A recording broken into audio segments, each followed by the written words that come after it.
And now for your listening pleasure, here's Polizzi and Rose, covering the week of media, marketing, and digital content news. This Old Marketing. Take it away, boys.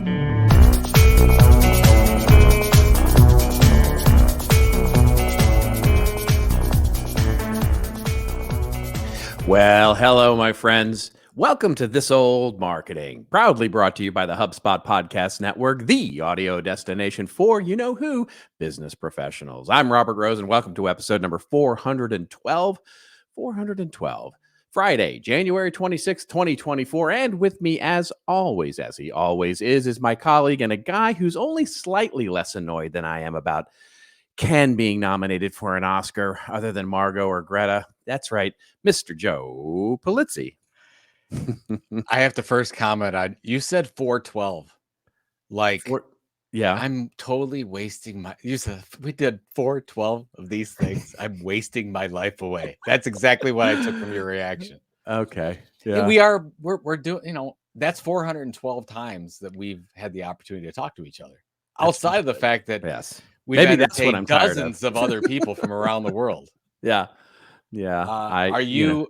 Do you think that this is a big conspiracy, like people are talking about, that Greta Gerwig and Margot Robbie were not nominated? No, it's not a conspiracy. It's just the perfect. It's like, so people are missing the point. I think there's a lot of people who are sort of so for those of you who don't know, Ryan Gosling was nominated for a Best Supporting Actor for Barbie, but Margot Robbie was not nominated for an Oscar, and nor was Greta Gerwig nominated as Best Director for the movie. So everybody's talking about the fact that this is literally the plot of Barbie. You know what I mean? That it's the it is the patriarchy. You know what I mean?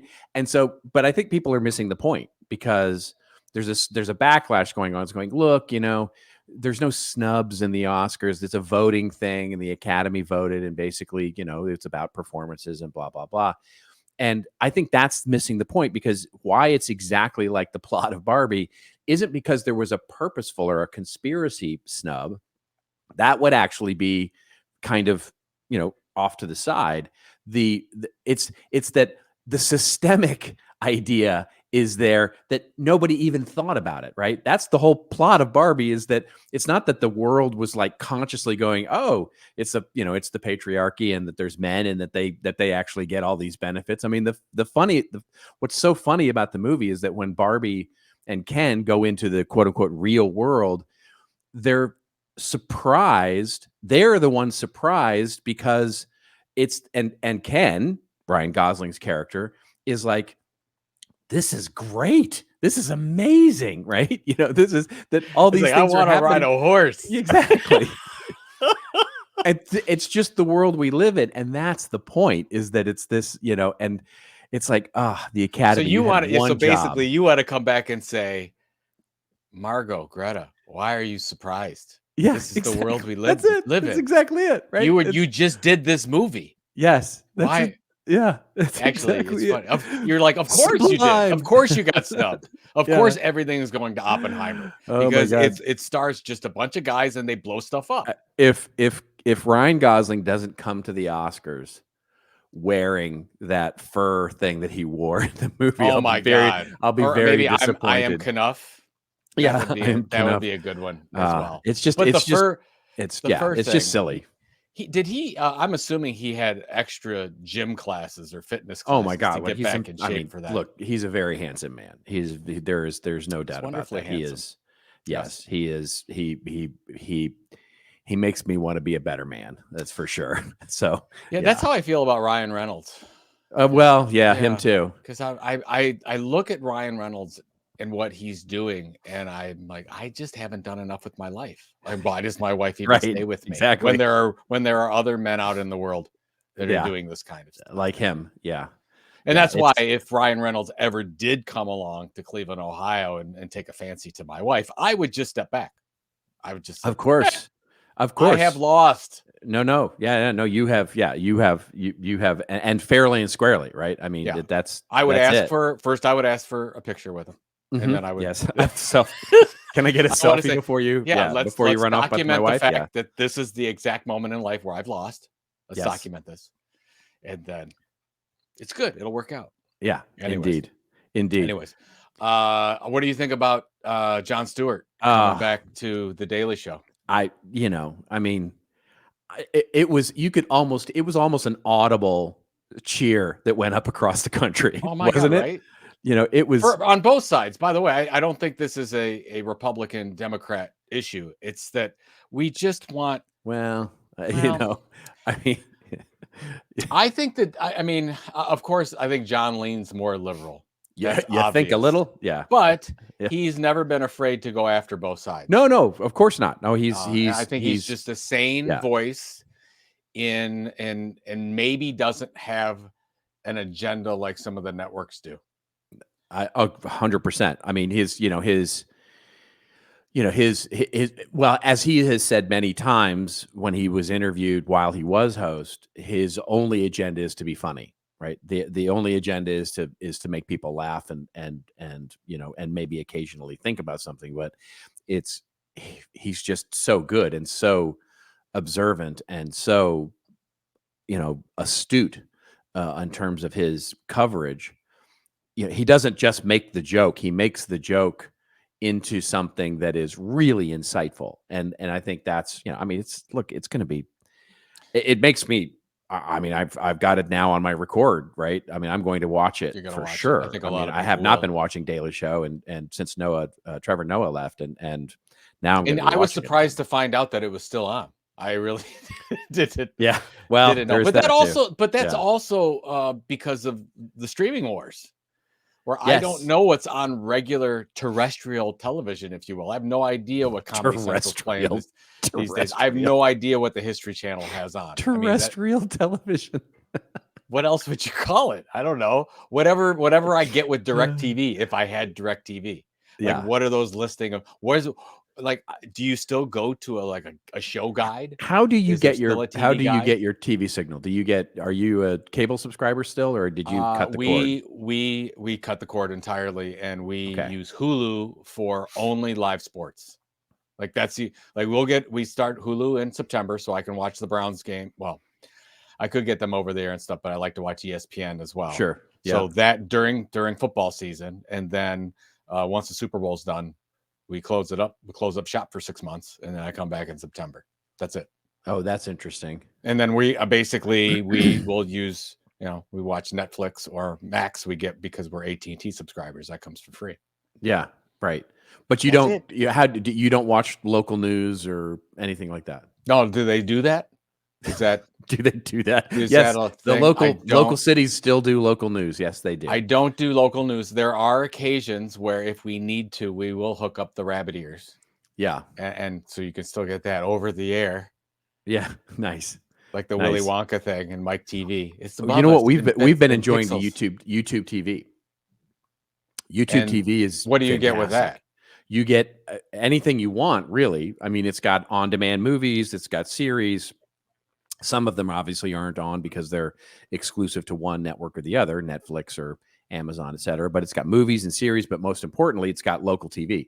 It's got your local networks. And so, for example, during the playoffs, obviously YouTube, had the not the old Direct TV, but the Sunday Ticket, right, where you could watch football. Mm-hmm. And I watch on. But now, if the game is being broadcast nationally, normally you'd have to go in and turn on the TV to get that, but now I can get it. Get it on your phone. Yeah, I can get it on my phone or my iPad or my computer just by going to YouTube TV, and it's really well organized because it sort of does a for you, and it does you can actually record things on YouTube TV, which is really nice. Like I can record a show and then go back and watch it on demand. It's sort of like a DVR. Hulu does the same thing too.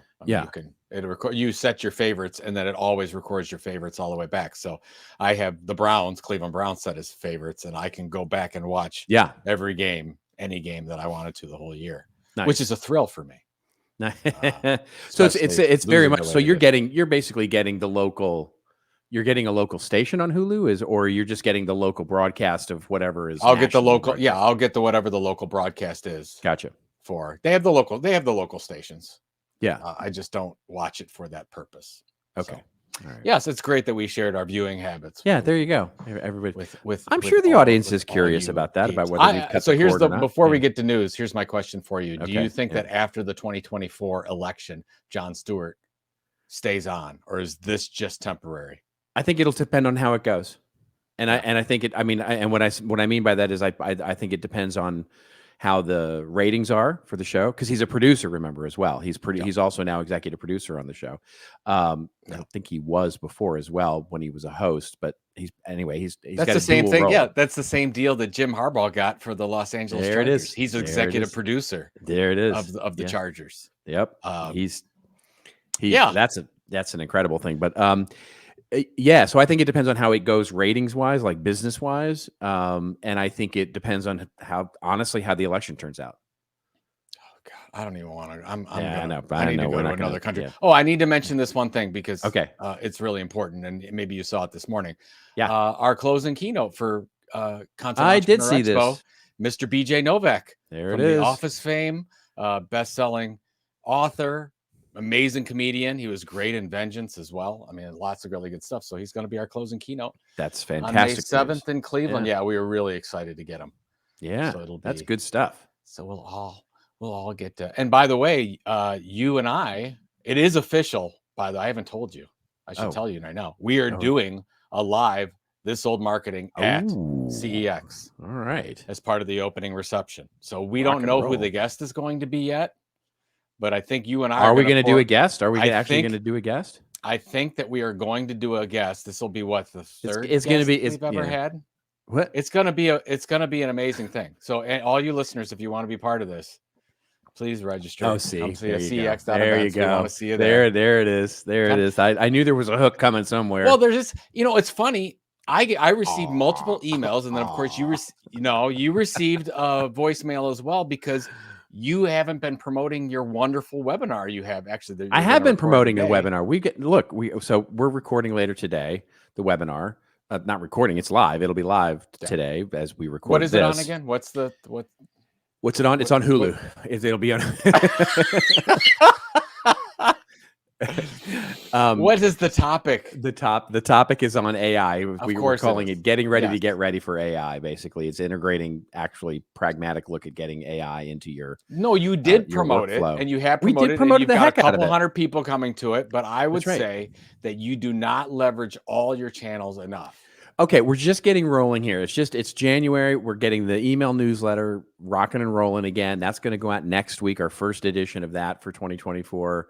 We have a new name for it. We have a new approach for it. And so for all of you who did, and thank you, you know who you are, who emailed and said, hey, you didn't send me an email on this. I totally appreciate that. And I absolutely love you for missing it, which is fantastic. Yeah. But yeah, we haven't gotten that rolling yet. So we used LinkedIn and some targeted emails, I would say, not to a list but just to target a few targeted emails. Yeah. We've got a couple hundred people signed up. It's still very impressive. Yeah. I mean, you lightly marketed it, and you got a couple hundred people signed up. That was I'm telling you, LinkedIn is a good thing. LinkedIn is a good thing. It is the best of all things, right? There it is. It is the only thing right now in many cases, right? So, all right, let's rock and roll. Yeah. Let's get into the news. And so we've got a great show. We're going to talk a little bit about Netflix and their earnings. We can talk a little bit about a lot of the earnings that are coming out literally this week, last week. But Netflix basically crushed it. And we'll talk about streaming media and whether it's back. It's brought sexy back. And then Sports Illustrated, which is the flip side of that.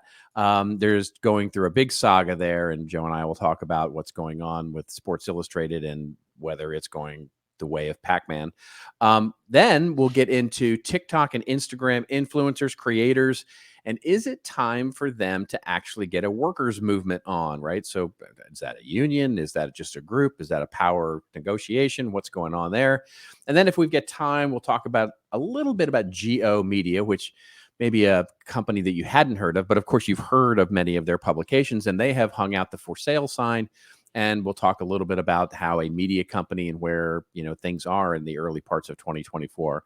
Then we'll get to Rants and Raves, of course, where Joe will talk about MrBeast. What else is new? His favorite. Oh, come on. Boy crush, MrBeast. Yes, I do love I love me some MrBeast. And then I, shockingly, probably just as much, my boy crush, Google's third-party cookie deprecation. And we'll talk about how that's actually happening. It's going on. And so what I think about that. So yeah, a good show. Chock-a-block with marketing goodness. I love it. Marketing I love it. Goodness. Excellent. Okay, let's jump into it. So first story is out of Wall Street, and it is going to come to us courtesy of Axios Media. And then this is Netflix. Their stock price soars after adding more subscribers than expected. Netflix stock jumped more than 6% in after-hours trading after Tuesday. That's 2 days ago, Tuesday, as we record this, after the company said it added 13 million net new streaming subscribers, handily beating analyst expectations of 8 million. Better than expected subscriber growth last quarter suggests the streamer's efforts to retain users through cracking down on password sharing and offering a cheaper ad-supported tier are networking. Not sure you can make that conclusion, but okay. Beating Wall Street expectations also suggests Netflix's price hikes introduced last quarter haven't impacted subscriber growth. That is a conclusion I think you can make. Anyway, the article goes on to talk a little bit about some of the big picture items, and basically concluding that Netflix is still the only major streaming company that is profitable. What do you think about this, and what does it say largely about it was this time last year when you and I were having conversations and the headlines were like, streaming media is in trouble, it's dying, it's gonna go away. There was all these sort of doom and gloom headlines, and this seems to be like streaming media sort of waving out the middle finger to the world, saying we're stronger than ever. What do you think? I wouldn't say it's streaming media. I would say it's Netflix. Okay. And if I had to look back on that conversation we had about a year ago, you're right. I would say that somebody smart at Netflix said, let's start paying astronomical amounts for content. We'll see if these other streaming networks can try to keep up with us, which they can't, and we'll break them. Yeah. And they did. And basically everyone else is struggling except Netflix. And here they are, they're reaping the rewards. And they, of course, they pulled back with their content investments just like everyone else have, but they still spend billions and they've got the best agreements going. And maybe, so yes, the price hikes did not affect them at all. I think that you could say that Netflix is almost a staple service in American households and maybe global households. But the thing that's the key word. I think you just said the key word, which is global. They have a global strategy where the other ones don't. The theme on the show, we'll talk more about the idea of everything sort of going global. But you brought this up last week, and this is the thing that hit home outside of the results for me. You talked about the importance of event programming, and you're going to see like the Oscars, like NFL, their deal with the WWE for 5 years exclusively, which I did not see coming, because if you listen to any of the conference calls and looked at any of the stuff from Netflix before, they would say two things. They'd say, we're not getting into the ad-supported model ever, and we're not going to do the event game. Yeah. Well, what did they do? They've shown that their ad-supported models worked really well, and now they're starting to actually license events. That's right. That WWE and that's only the first of many that are coming for sure. Yeah. Yes. That WWE deal, I think it's 5 years at 10 billion or some crazy that only Netflix would probably come to, maybe Apple, but Netflix comes to the table and do this. So I think that it's interesting. What I see happening, this is an idiotic prediction, but I think let's go way out in 3 to 5 years. I think you have Netflix and you have Apple, and then you have Amazon doing whatever the heck they want to do. But I think Amazon's not going away. Yeah. Amazon's they're not going away. Absolutely. But strategically for streaming, I think you're going to have Apple's going to play a key because of the fact that they're going to get into automobiles. Sure. They know that people that watch Apple TV are more likely to buy Apple products. That's huge content marketing play for them. And it's a different business model, right? Too. It is. Yeah. Yeah, Apple and Amazon are different in the sense that the business model behind why they do streaming is they don't have to be profitable. Basically, they don't need to be profitable. They just need to make sure that they're keeping that, as a marketing program, that it's keeping pace with what it's supposed to be doing, which in Apple's case is creating an ecosystem to buy more Apple hardware. And it's not lost on me that their new headset just went out and sold 180,000 units. I think it was 180,000 units, which everybody was sort of reporting as, that's not that much. But when you do the math and you go 180,000 units times 3,500, at $3,500 a piece, that's a real business, right? And again, the luxury market. Exactly. And so they're fine. And Amazon, of course, continues with they're tightening their belt for sure. We've reported on it on this show that they've tightened their belt. But for them, it's always about, how many Prime members can they get stay subscribed to Amazon Prime, and how many new people come on board to Amazon, because it's developing a deeper relationship with a retailer. So it's all about, for them, it's all about the relationship. For Apple, it's all about the relationship. And for Netflix, it's all about the profitability. And everybody else, Max as part of Warner Discovery, and you've got Disney, and that they're the ones that really have to figure out what they're doing. Well, if you look at per our opening conversation about people cutting the cord. That's in a lot of cases, television to people, TV is Netflix. So if you look at it that way, and you put Apple and Amazon off to the side, what do you have? You have Max, HBO Max, and you got Disney over there, and then you got Paramount and Peacock and all these other tertiary players. They don't have the quality or the numbers of new titles. Every day you go to Netflix, they've got 3, 4, 10, 20 new titles in there every day. You will not find that on any other of those streaming networks. So as people are going every day to see what's new, they're just not competing. It's not a fair fight. And I would say, so there was a concept in programming. This was big in the 90s for sure, when terrestrial TV was still really the driving force, before the internet and streaming really came along. And the way that you would program things is that you would create, must-see TV. And then if you had new series or new things that you wanted to get to be popular, you would put them adjacent to whatever it was that was super popular at the time. The classic example of this is, when they launched Friends, they put it right adjacent to Seinfeld. And so that basically created a drafting effect for those, for those shows. And so what Netflix is doing so brilliantly now is balancing the old series that they license with the new content.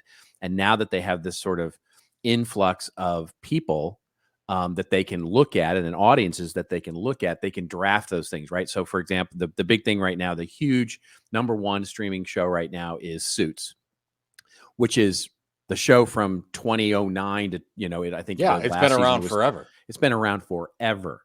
And never really hit when it was on terrestrial TV. But now that it's on Netflix, is hugely popular. And so they can use that to draft into other new, to launch new shows that are similar, to launch new, to introduce new properties to people. So, and I think WWE is a great example of this. Event television brings the new audience. And let's be honest, this is directly targeted toward those who are going to support the ad model, right? The advertising model. And those of that's going to bring in that audience, and they can introduce new programming to that audience that, that helps them. So it's just wonderful sort of flywheel effect that you get, that's going to help them, help them. So in other words, I'm predicting a success for Netflix from this point out. That's a tough prediction to make. I think you're right. It's provocative, all right. Oh, so it's provocative. To finish this off, here's the one thing I think will happen. I think that this whole live event thing is a big deal. And I think that you're going to see Disney be able to, if the deals are still working, be able to show some of the live news on their streaming platform. And then I think with Peacock, sits up really well. They've got all those NBC affiliates that you can get Peacock and get your local news as well. That's just a small thing, but I think you're going to be starting to see more of that as fewer people are going to have access to, where's my Comedy Central? Where's my MTV? Where's it? No, it's not. It's going to be the shows, and the shows are going to be on Netflix, Peacock, Paramount, that type of thing. That's right. It's a whole different model. I'll quickly wrap this up. But basically, the interesting thing from a marketing perspective is like, what can we learn as marketers here? Which is, when you look at what Netflix is doing, we can apply the same thing to our programming of content as well, which is, how do you take this great content library that you have, which may include, hit shows, hit pieces, things that really resonated before, and start using events or event-oriented programming to introduce people to those old classic pieces and bring people along, right? So you've got a new webinar on X. Of course, it's probably about AI or something that you're doing, with, whatever topic is happening right now in your industry. And then you use that to introduce some classic ebook series that you had that you created last year or the year before. And so surfacing your old hits by using the event-oriented new topics to bring those audiences to you can create a wonderful flywheel effect that you can leverage yourself. Look at you getting the marketing advice in on a media news topic. I am impressed. All right.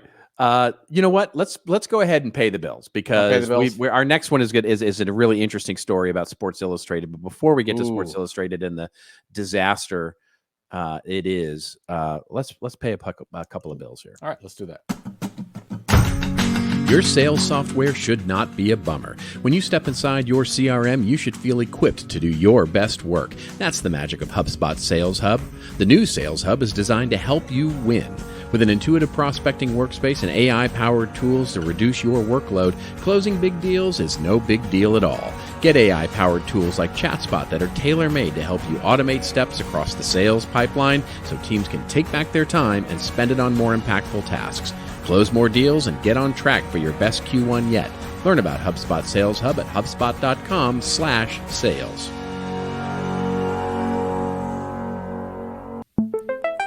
Want a great new podcast for 2024? Well, try Truth, Lies, and Workplace Culture, brought to you by the HubSpot Podcast Network, the audio destination for business professionals. Truth, Lies, and Workplace Culture, well, it features husband and wife team Al and Leanne Elliott as they dispel myths, impart wisdom, and answer all your questions about finding, keeping, and motivating great people. Just like Joe and I, one of their recent episodes featured their predictions about what trends will dominate the 2024 workplace. You can follow Truth, Lies, and Workplace Culture wherever you get your favorite podcasts.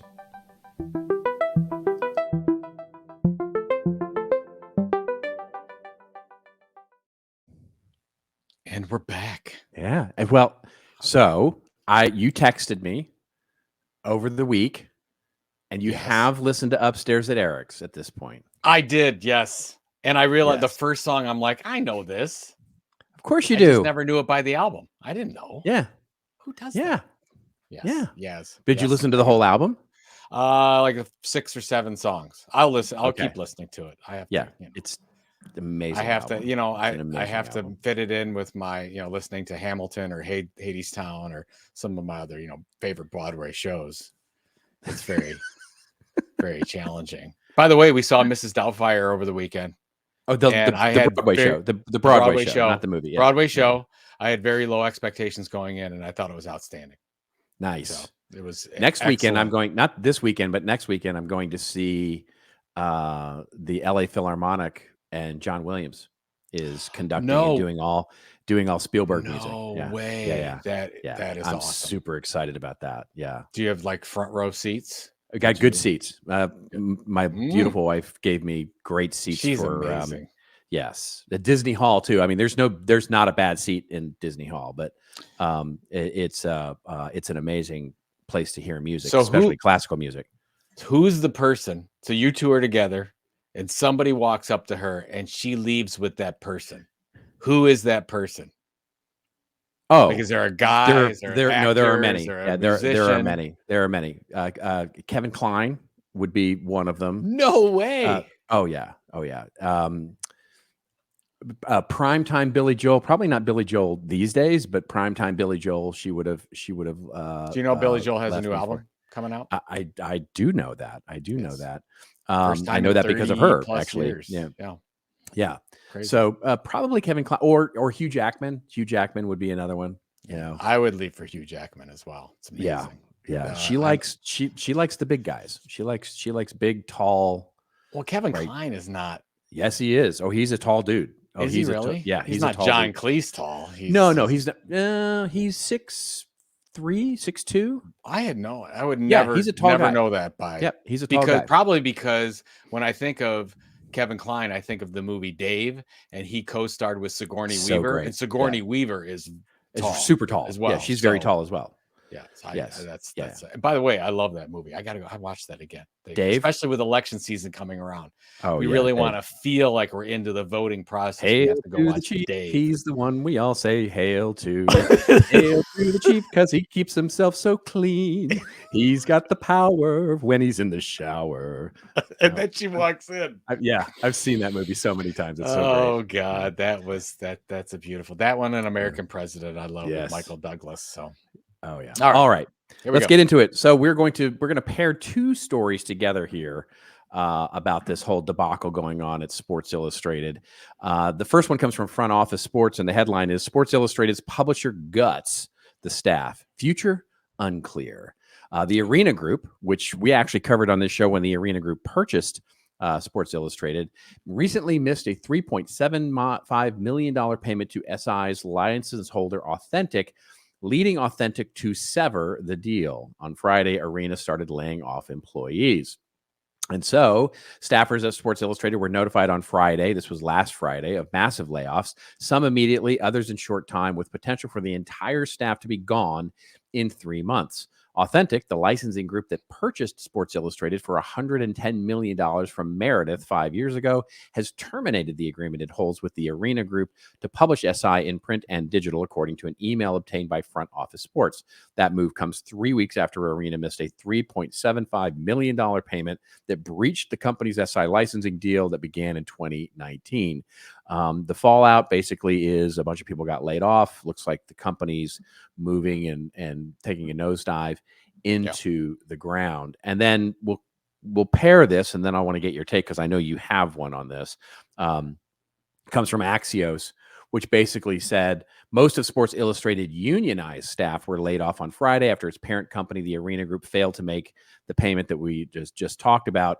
But basically, the big picture, as Axios says, is that the disagreement likely won't end Sports Illustrated's brand, but it does seriously destabilize the company following years of ownership transitions and more recent challenges. And then it goes on to talk about what might be going on between the lines and everything that, sort of a little bit of hypothesis there. So what is your take? What do you think about all this? I know this is your world. I mean, this, so you probably have some great insight here. Well, so many things. I mean, this is not just what happened with the Arena Group and Sports Illustrated, but when you see these brands hop from owner to owner, it comes down to the accountants. It just does. Yeah. And when there's private equity or VC involved, they just look at numbers. And the wonderful editors and the publishers that were involved in that, most of those were gone. I mean, if you remember, SI got into that problem of having the AI journalists, and you do crazy things in order to make your numbers. And they were there. I think they lost the passion in that business. That's just my initial take.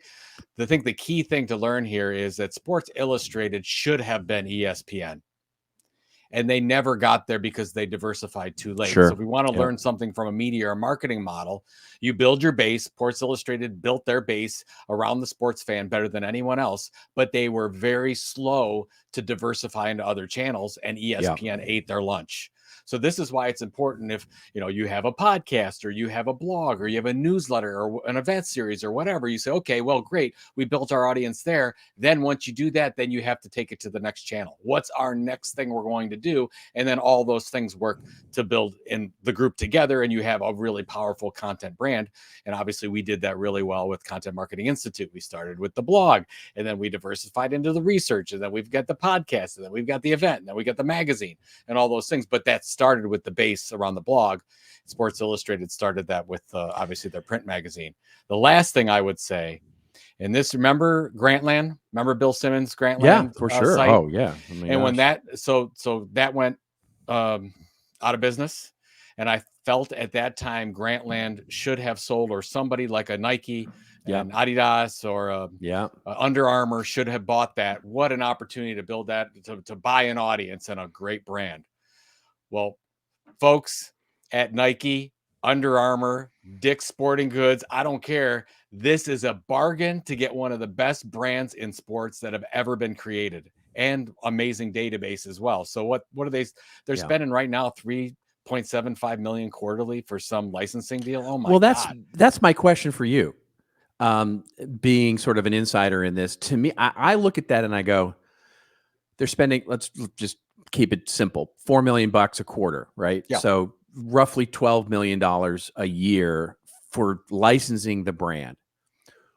Why do you think there was, and why doesn't Authentic, who owns that brand and is licensing it to Arena Group for them to use it on their publication, why are they not going, hey, you know what, let's ease off, right? Let's, in other words, what can you pay right now? I mean, because first of all, $12 million, I mean, that sounds like a lot of money to license Sports Illustrated's brand. I mean, that's all they get, right? They get the permission to use it for $12 million a year. If you're going to get zero for it now, what, you know what I mean? It's like, why would you not just have it be a going concern and take, okay, it's like, okay, let's strike a deal where we get 50 cents on the dollar, 60 cents on the dollar, whatever it is, right? You know what I mean? Some discounted figure until we figure this out. I don't know the details of the deal. I would say that there wasn't much of an option there. If they're already, I mean, it sounds like they're sticking a fork in this thing entirely. They might actually be done. It might be 0 or 3.75, and there's nothing in between. Yeah. I don't know the deals of the licensing and how that works.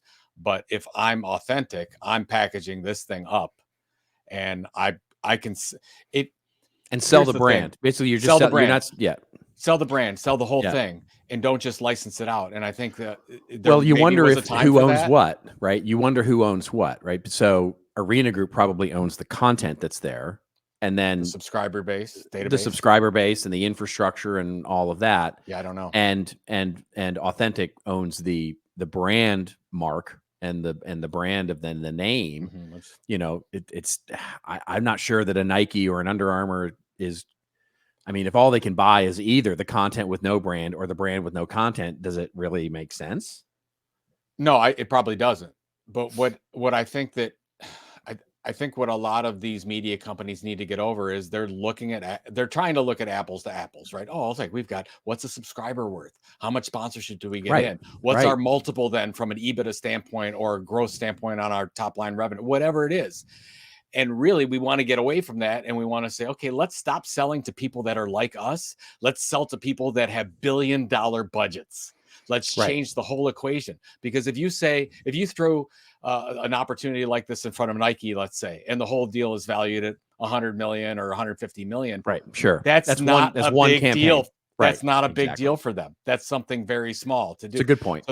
So that's where, we talked about like when we sold CEX or the Tilt or CMI maybe was a little bit different because we sold that to an event company. But today, let's say we had CMI, I think the number one people that are up to buying something would be our sponsors, would be the HubSpots of the world, would be the Salesforce, the Adobes of the world that would say, man, we would love to have an addressable audience, an own audience like that. Sure. Yeah. So I think that's where it has to change. And I think that whoever's doing this stuff is staying in there.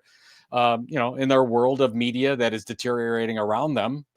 And I think they need to move to the new model, and where you have to go to where I did a speech yesterday for a bunch of content creators. And we were talking about, you have to find what your content tilt is. You have to find your area of differentiation. I said, but more than that, if you're going to build an audience, is there money there? Right. Is there money to support this? If you're going to, let's say you're building a site for runners and you're like, okay, I'm going to build a database of 10,000 runners. Well, is that something you can even sell them something directly or get it sponsored? Or you need to look ahead of time before you do this. And same thing in a company. If you're going to start a content marketing initiative, you have to look at your goals and say, if we do this and we build an audience, are we going to sell more products, more services? Are they going to be more loyal? Are we going to create higher yield? What are we going to do? And you can actually move this conversation to something that's at a higher price point if you're are you suggesting that owners. Are you suggesting that companies should have a strategy for? I mean, what is this magical concoction to speak of. Here's the thing, and I don't know if anybody from Nike or Under Armour are listening. If you grow up in publishing, you have a buy or build scenario. You always buy first. Of course. And I learned this in publishing. You say, is somebody out there already doing it? I'm not going to build it organically, have it take a year, 2 years, 3 years. You already have this in place. I hope there are 5 or 6 executives from different companies out there that target sports enthusiasts that would go up and say, wow, this is a huge opportunity. This is a wounded duck, and we can get it at a discount. Yeah, 100%. And we'll talk. And the funny thing is we'll talk a little more about that, maybe an earlier opportunity in just a minute. But for now, let's move on. Let's move on to our next story here, which is coming to us courtesy of TechCrunch. Although I have to say, there seems to be a number of outlets kind of reporting on this now, this idea of the creator economy and is it ready for some kind of movement or organization. So the headline here from TechCrunch is the creator economy is ready for a workers' movement. TikTok and Instagram are making so much money and they're not sharing that with creators. The article opens up by telling a little bit of a story to say Erin McGough. Do you know Erin McGough? I do not. I'm not familiar. Erin McGough has 3 million followers on social media, but with the money she gets from Instagram and TikTok, she wouldn't be able to pay for the plate of mozzarella sticks we're sharing in a Baltimore bar. Oh my God. Bryce is the writer of this article. Is Bryce a real person? Of course, Bryce is a real person and is very proud of that lead in. By the way, mozzarella sticks, there's not a finer meal. There really is mozzarella sticks in about 30 different states. This is when the reporter calls you up and said, "Hey, I want to write a story about you. Can we meet at the TGI Fridays? We'll get some mozzarella sticks." And you're to Applebee's. Really? Yeah, we'll go to Applebee's. I'm going to take you to Applebee's. Olive Garden. Okay. Anyway, on Instagram, says Erin, I'll have a video hit 900,000 views and make $6. It's insulting. Really? Okay. I have so many problems with this. Anyway, like most content creators, McGough makes her living from brand deals, sponsorships, and subscription products rather than from the platforms themselves. But the reality is emblematic of the conundrum creators find themselves in. They're propelling social platforms to new heights, but those same platforms can betray them at any second with one small algorithm change or unfounded suspension. God, creators deal with the same stresses of any self-employed business owner, but at the same time, they're wholly dependent on the whims of massive social platforms. This goes on to, something rented land, but then basically the interesting thing is that the article goes on to talk about perhaps it's time for some sort of creator union or workers movement or something along the lines where these creators would get organized and have some sort of, massive negotiating power or group negotiating power, like a SAG-AFTRA or something like that. Anyway, I've totally got a take on this, but I would love to get yours first because this is where you live and breathe every day. I have a differing opinion from a lot of the people in the creator economy, and I think that this is a bunch of poppycock. But the platforms don't owe content creators anything. Nothing. They owe them nothing. They owe them absolutely zero. That's correct. These are private companies. They can do whatever they want. If they feel it's in their best interest to, like a YouTube or a TikTok, to give creator payments, then fine. They can do that, or they can not do it. TikTok doesn't need to do it either way. They just do it because it's good press for them. That's really all. It's chump change for them to do anything like that. If you are a content creator, a content entrepreneur, a content marketer, whatever, you should be using these channels to build your own audience, and you should probably do it to move it from these social platforms to something around an email address so that you can have some control over your data. Done. Yes. Then build your business model. However you build your business model, you have your own audience, and okay, great. I'm selling more products. I'm selling more services. I've got sponsor deals going on. I'm doing events. I'm doing affiliate programs. Whatever your business model is, that's outside of the platform you have. Right. As Erin did, clearly, as Erin has, by the way, the person that is featured in this article. That's what I don't get. Aaron is complaining. I don't want to say Aaron's done a great job. Congratulations, Aaron. But Aaron, you don't complain about Instagram paying you $6 off of this thing when you've built your business model into a multi-million-dollar model off of the other stuff that you're doing, because Instagram, their algorithm is exposing your content to your customers. That's right. So that's right. I would never ever want to. The whole talk about the union and the whole thing, and it was the Vlog Brothers. I forgot who they mentioned at the end of this article. Oh, Hank Green, Hank and Tom Green. I think they've been talking about this for a while. I love Hank Green. By the way, one of the best novelists out there for science fiction, in my opinion. But I do not agree with anything structured, any kind of union around this. It doesn't make any sense to me. Why the platforms don't owe creators anything? They don't. They don't. So, they never have. Get over it. Never have. If you don't like what a platform is doing, go somewhere else, or reap your rewards, reap your audience attention, and move them to someplace else where you can monetize. That's right. That's right. That's right. Not that that's easy, but they would only owe you something if, my question back to those creators that feel like the platforms owe them something is, okay, so you're a percentage of your revenue that you're getting from those sponsors. Are you paying that back to TikTok? That's great. Are you paying that back to Instagram as a royalty for the distribution? I mean, no, of course not.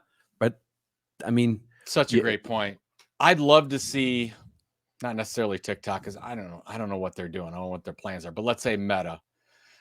Maybe they just can't afford the bad press, but they can come out and say, with Instagram and Facebook, all we're going to do is we're going to take that and just make a better platform so that you can get more findability, you can build more audience, and you can do whatever you want with that audience. As if we're not paying you directly. We're just not. We're going to put it all back into investing in and or buying, Zuckerberg by the way, a new car. I don't, I certainly don't, because you look at what YouTube is doing in monetization, you look at what X is currently doing, trying to attract people, right? There was a story this week that we could have covered about. I know you're going to talk about MrBeast, but MrBeast, there's been a lot of press this last week about MrBeast getting money or fair X, or right? Or optimized, feeds in X, because Elon apparently wants MrBeast to really put a lot of his content on X. And he said, he made like $230,000 off of a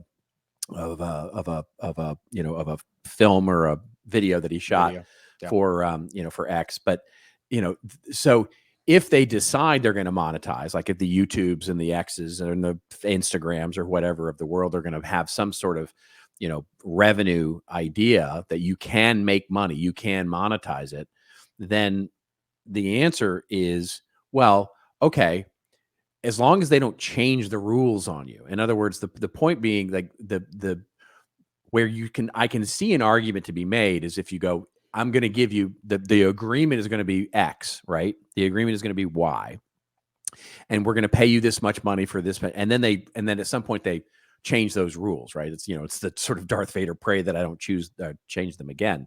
So there I can see a complaint, right? Because then you sort of invest based on a promise that is made or a deal that is struck, and then they change the rules on you, perhaps unfairly. And I can absolutely see, that there being a valid complaint there. But to say that they owe them something at all is sort of, it's just not. But here's the thing, what you just said about social media companies changing the rules, that's all they ever do.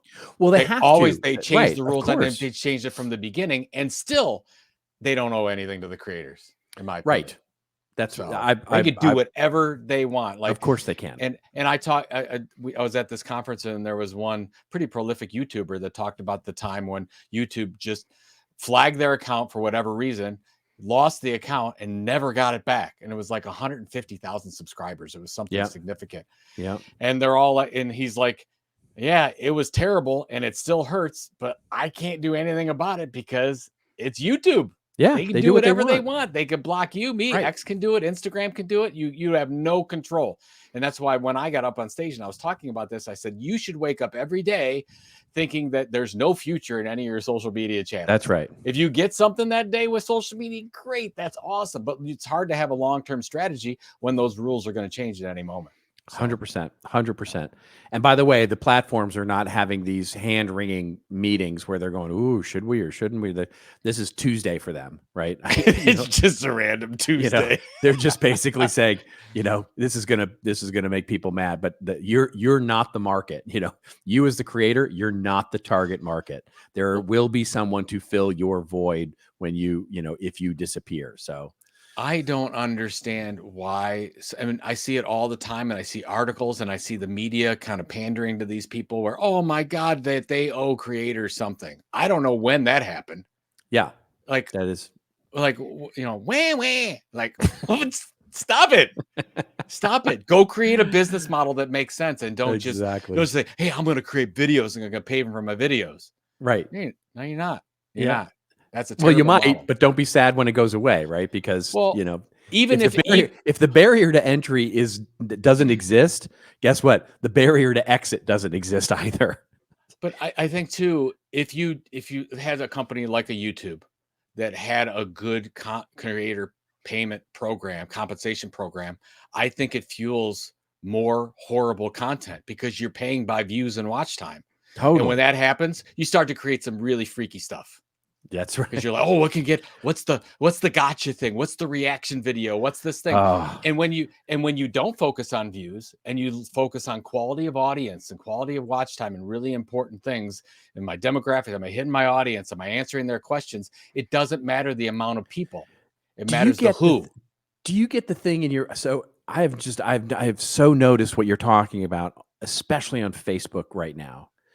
Do you get the thing? So I'm a member shocking to everyone I know. I follow the Dallas Cowboys page on Facebook.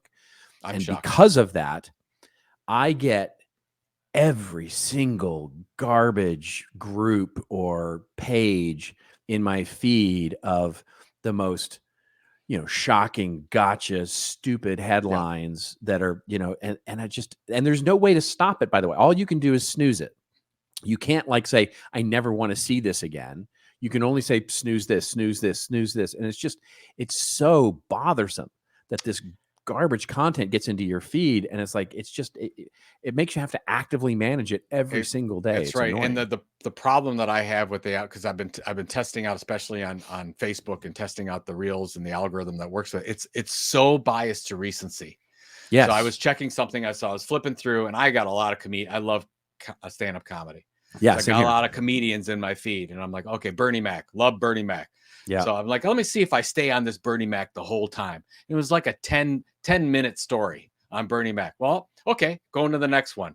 Friend of Bernie Mac, another Bernie Mac. Of course. Friend of Bernie Mac, another Bernie Mac. And I'm going, I'm like, oh my God, it just takes over your entire feed. And that's where the algorithm is really messed up. It doesn't add to your, I've got all kinds of differing tastes. It's like, oh my God, from here on out, it's all Bernie Mac. You're all Bernie Mac. All I want. That's exactly right. So come on. That's right. Yeah. So, and I'm by the way, I'm noticing the same thing on YouTube as well, right? So the recommended on YouTube seems to be very recency based. It's a big conspiracy. There it is. There it is. The thing I hate the most, the algorithm, is the reaction videos where there's just some guy, it's like a right wing or left wing dude, doesn't matter. And he's just watching a video. And so the video's down there and just looking. Yeah. And that's all you're just the looking, watching the other video somewhere, and then they say a little thing in the end, and that's their video. That's right. Oh, that was right on. Oh, I totally agree with that. Or the reaction video where they spend 5 minutes introducing the video that they're going to watch. That's the other one that just drives me nuts. It's like, so on this Sunday edition of Fox and Friends, you're going to watch these two hosts go at each other. I think it's really interesting that they go at each other and they argue, and then they're going to argue some more. And then, and 5 minutes later they go, and now let's play the video. And then they play like a 30-second clip of it. So enough so that they don't get flagged or whatever. And then they come back and go, wasn't that crazy? And the headline is like, Fox and Friends host gets owned by, it's like, come on. It's crazy. Anyway. And that's why nobody knows what's going on, because they all have their own feeds. Like all I know about right now is Bernie Mac. I don't know anything else. Don't get any news. All right. So, Well, all speaking of Bernie Mac, no, I have nothing with that. That'd be great if you had a Bernie Mac story lined up. A quick last story here. Let's talk about it because we both have a very quick take on this, but it's just it's just related to everything else we've talked about in the show. Geo Media hangs for sale sign across its portfolio, and you probably don't know Geo Media, and this is coming to us courtesy of Adweek, by the way. The company is looking to sell its whole portfolio, with the individual properties being sort of for sale. So what is Geo Media? Well, basically it's a media company, and it includes Deadspin, Quartz, Kotaku, The Root, The Onion, Gizmodo. So those are all brands that you recognize, right? Initially, you sought a suitor that would acquire the entire stable of brands, according to two sources, but nobody's come forward to buy, leading the company to explore options to sell each of the properties on an individual basis. It has placed a particular emphasis on offloading The Onion, dun, dun, dun, The Onion, which is not profitable, according to two people familiar with its finances. It's fair to say that they're looking to divest, according to a source. I think it speaks to the broader market that there's not that much positivity about the future of publishing. That's illogical, but all right. Anyway, the article goes on to talk a little bit about what's going on there. And just a very quick take, my very quick take is yet another opportunity for brands, just like you were saying with Nike and Adidas, with Sports Illustrated. I mean, the number of brands that should buy The Onion and use it as a content marketing platform is just, I mean, that list is long. But Gizmodo, oh my gosh, tech brand, Quartz as a news brand. I mean, there's so many good brands there from a site perspective and a content perspective that I just, it's anyway. Well, I mean, to that point, how many conversations have you and I had with content marketers and said, look, you have to be ready with your buy list. Yeah. Like when you come to an opportunity, like let's say you're on The Onion, you're like, oh man, I wish our brand, it fits our brand perfectly. That's the audience we want, whatever it is. It's like, you got to write that down. Okay, well, how do I talk to some of those? How do I get partnerships with that organization? How do I know? So that before it goes for sale, you already have the in, or you bought it before this thing happens. So it's just that most content marketers don't think that way. They don't think like publishers. And that's, of course, we've been talking about it for years, but I wish they would. You need your buy and your sell. Like if you're a content entrepreneur, you have a buy list, you have a sell list. If you're a content marketer, you probably just have a buy list. So write it down. And then once you write it down, you're like, okay, good. I got to get to know those people. Let's do a project with them. Yeah, let's do some branded content thing, whatever you want to call it, right? Just go ahead and do it and see what happens. Is it the right audience? Does it make sense? You have all your questions answered, and because a lot of these things are coming quickly, because we've learned that these roll-up deals, they don't seem to work. There's not as much efficiency as they can get across the audience bases, across the editorial bases and the sales bases, and they're just not working as well as they thought they were going to work. Integration, and scale, right? It has to be that, these siloed sort of roll up, just exactly to your point, these roll up deals that are separate, I mean, look, the crossover audience between Gizmodo, Quartz, and Onion are probably those Venn diagrams are pretty thin, right? But if you can think of it as an integration play, then I think you're much better off. And you can see some of the media companies, the larger media companies, doing that, right? We covered last week the TechTarget acquisition by Informa, and that's a total integration play, right? They're integrating those things together, those businesses together, and getting the benefit of the synergy of all of those things. Well, Red Bull is another good example. A lot of people think that Red Bull Media House was all organic. Half of those brands in there were purchased because I want to target this sports enthusiast race car brand in Germany and this one over here, whatever. And they made that come together over the sports enthusiast crowd, and it worked really well. So that kind of, it can work. That's exactly right. All right.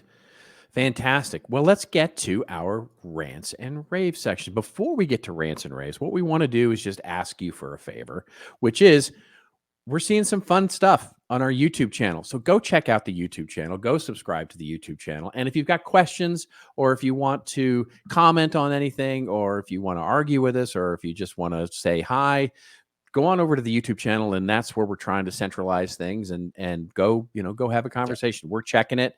You got story ideas? We'd love the story ideas on the YouTube channel.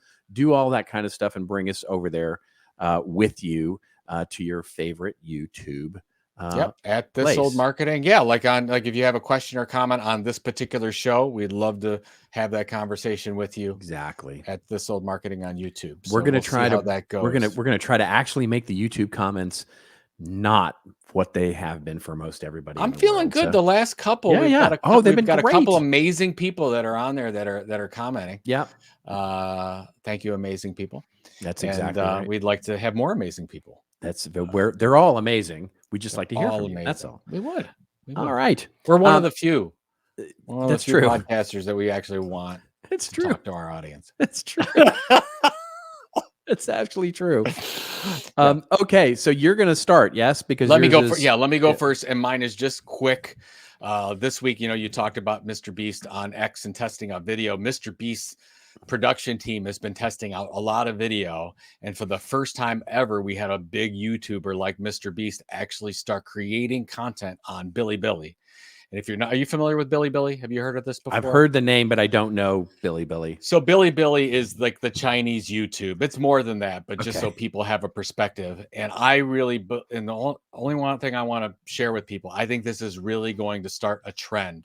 I think when you have somebody like MrBeast would put their flag in the ground and say, we're going to go and we're going to adapt our videos to the Chinese market, huge market. Of course, I think 1 out of every 2 people in China is on Bilibili. Billions and billions of people. I think MrBeast sees this opportunity. Obviously not good for everyone, but if you are an international company or a global company that you have business in China, it's something to consider now where you can't just say, oh, well, we only do social media in the North American market or the European market. I think there's something here. So just watch what MrBeast does. I'm sure we'll share it on the show as to what type of results that he sees and his team sees. But I think there's something here for the future. As you see, obviously TikTok has made their play. It's the #1 social media site in the world by what I would say right now, most influential at least.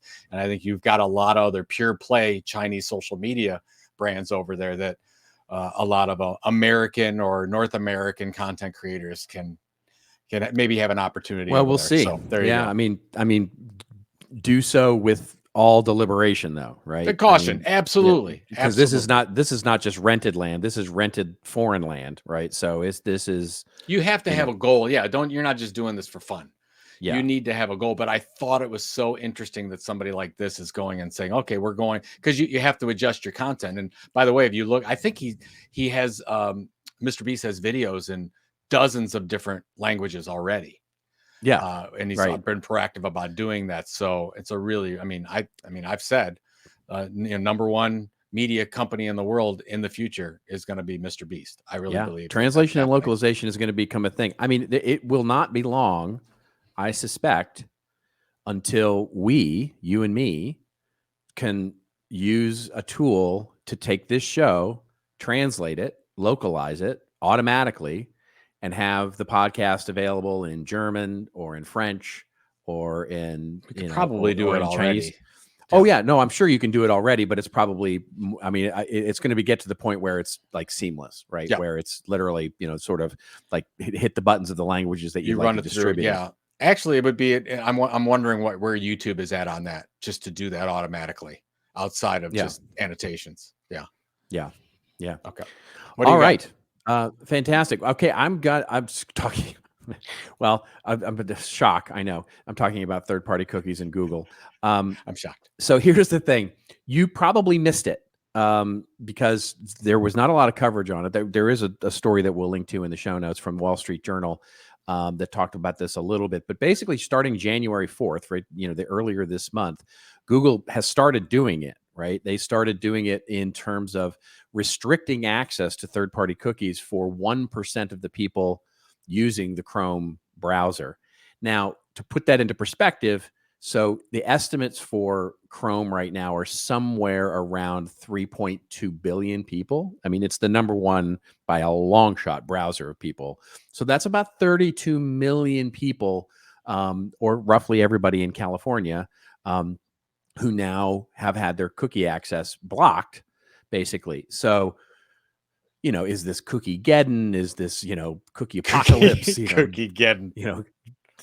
I came up with a couple of others, right, for my article this week. Doomsday Dough, or in the UK, it might be Biscuit Apocalypse.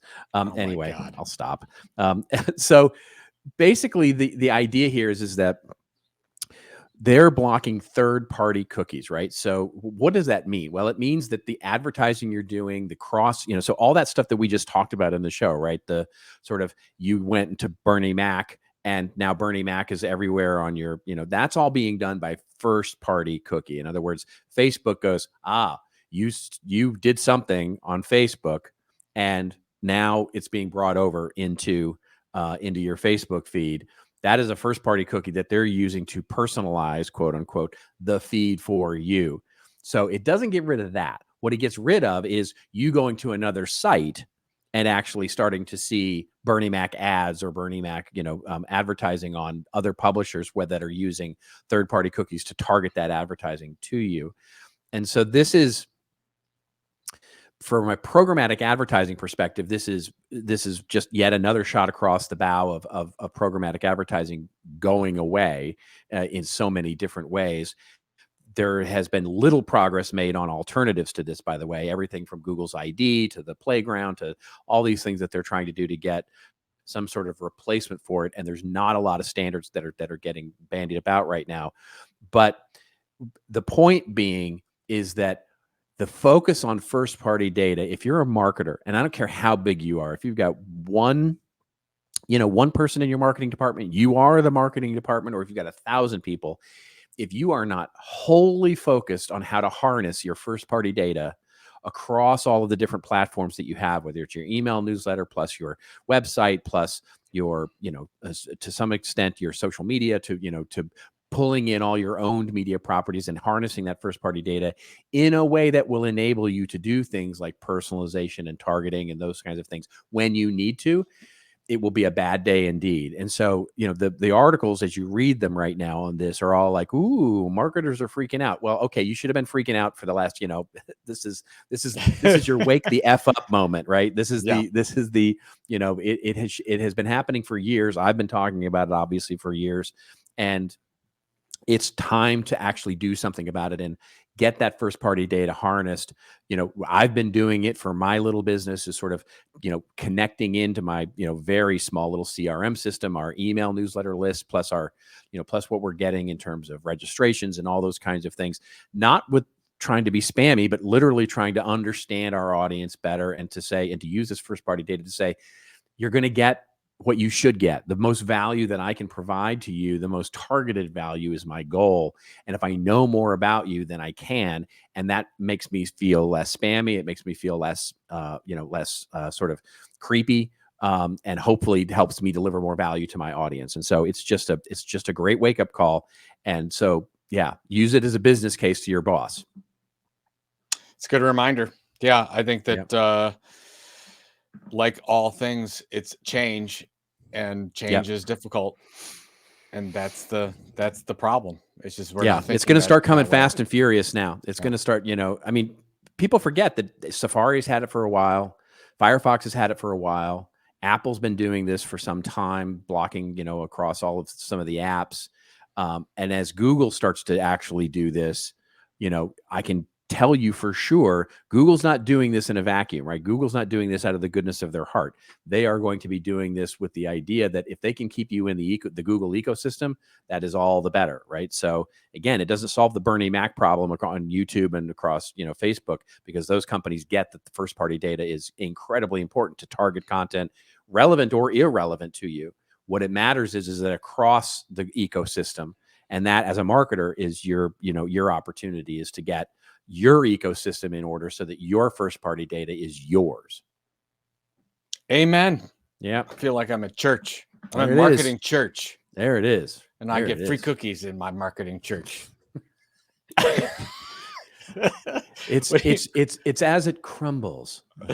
Oh no, there's so many puns. There's so many puns. There's a lot of There's so many puns. So what do you got going on for the weekend? I got the webinar later today, which we're really excited about, and hopefully will be valuable for those audiences. And then this week is more work and starting to get some stuff together for CEX. And yeah, just it's all good. Very good. Yeah. How about you? Yeah, I mean, the CNX announcement was big because we really wanted BJ Novak. So I mean, the approvals of that and all the things you have to go through to make those things happen, as you know, take a lot of time. So that's very exciting. And we're starting to see, we're really starting to see registrations come in. So I'm excited, put all the work in. We should have a good crowd. And the only thing we got to make sure is the Renaissance in Cleveland is they're on the tail end of doing their full update to renovating the entire thing. It's one of the oldest buildings in Cleveland, and it is looking gorgeous. And I think they're going to be all done. They're getting ready to the gold lame, hopefully. Yes. Actually, what's funny is it was the Marriott Renaissance, and they're renaming it to the Hotel Cleveland, which was the original name for the hotel back in 1890 something.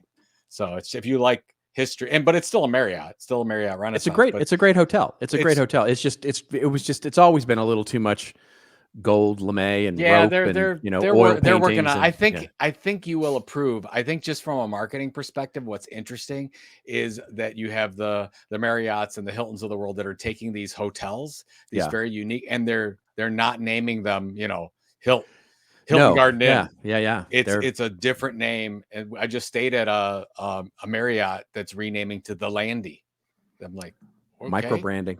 Yeah. Micro branding, localized local micro branding. It's great. It's I'm telling you, lean into brand. It's what the kids are doing. Lean into brand. There you go. There you go. All right. Well, folks, we're going to micro brand our way right out of here, and we'll see you next week because that's the way it is. Remember is to go hype us up on YouTube and all of that, and go check out the video and all that fun stuff. And until we see you next week, just remember, everybody, it is your story to tell. Tell it well. We'll see you next week on This Old Marketing.